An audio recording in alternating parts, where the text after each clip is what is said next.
Well, if you live near Irmo and you were wondering what that shaking was earlier tonight, we can confirm, yes, it was an earthquake. We have received plenty of calls from all of you wondering what was going on. Take a look here. The U.S. Geological Survey's website confirming a 2.8 quake striking about 3 miles west-southwest of Irmo.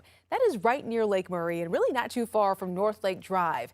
A 2.8 magnitude is on the higher end of what we typically see in the Midlands. And according to the U.S. Geological Survey, the epicenter was about 3 miles below the Earth's surface.